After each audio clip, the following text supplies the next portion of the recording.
जब सुने के होई भोजपुरी गाना बस बजे के चाही गाना। आजा जिया होली है होली है घेरला घेरला। अरे का है जीजाजी यही खाती आई रही रवा हई हई मैं लेटा देले बनी रहुआ रहुआ लूर बात तनी को रंग डाले के।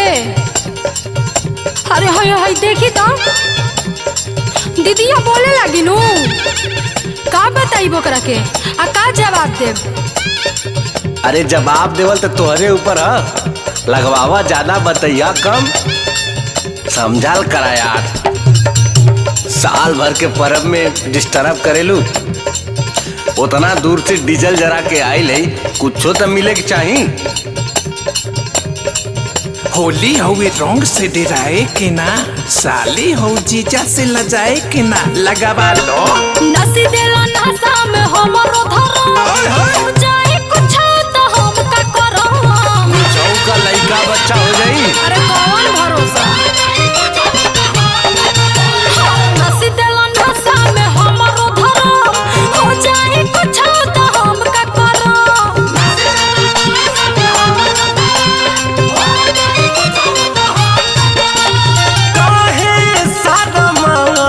बाड़ू भैया के साली ऐसे कैसे छोड़ी और लगा ले जीजा हो परहन ले बक्का ना हो होली में हमर जान ले बक्का।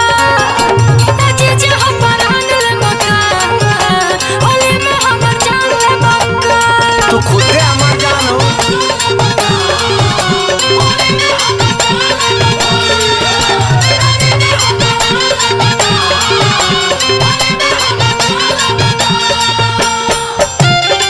जीजाजी सुनी ना ज्यादा लगभग साली से तो स्वागत थोड़ी गाली से समझला।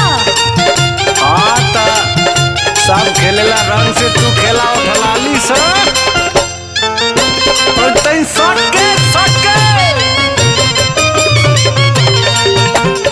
अरे हट के हट के हट के। अरे ना ना सटके। अरे कहत है ना हट के।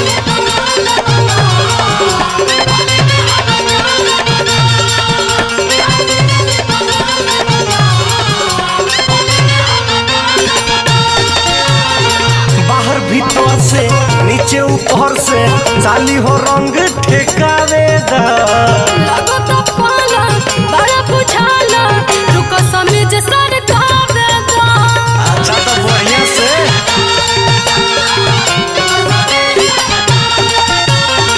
बाहर भीतर से नीचे ऊपर से साली हो रंग ठेकावे दा।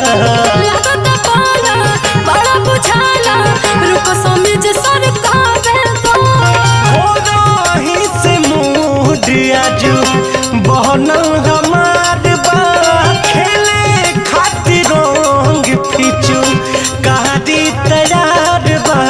जीजा हो परहन ले बक्का होली में हमर जान ले बक्का। जीजा हो परहन ले बक्का होली में हमर जान ले बक्का। अरे इतना डराई जला ओ तो इतना ना पकड़ाई जाला।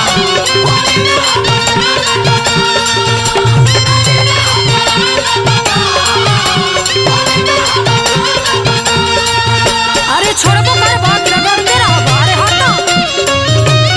अरे तो तू फागुन में एकदम साबुन के तरह छटकत हो।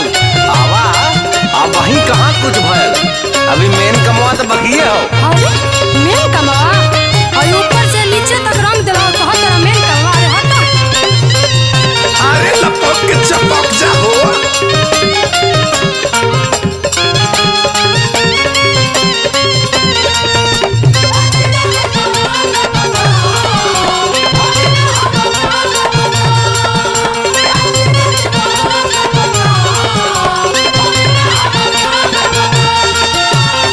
कोरा में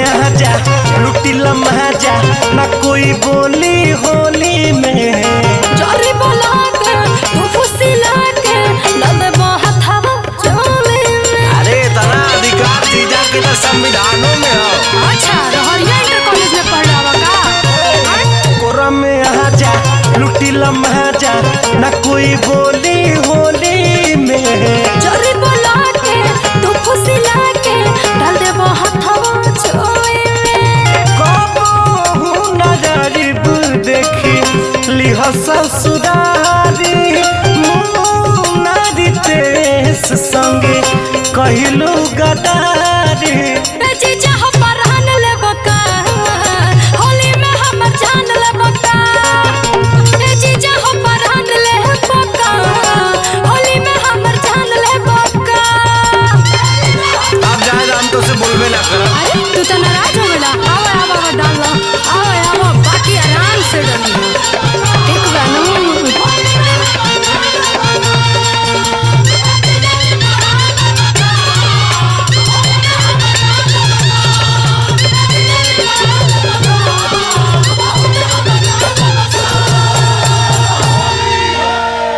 काहे सारा मात बाड़ू भैया के साथ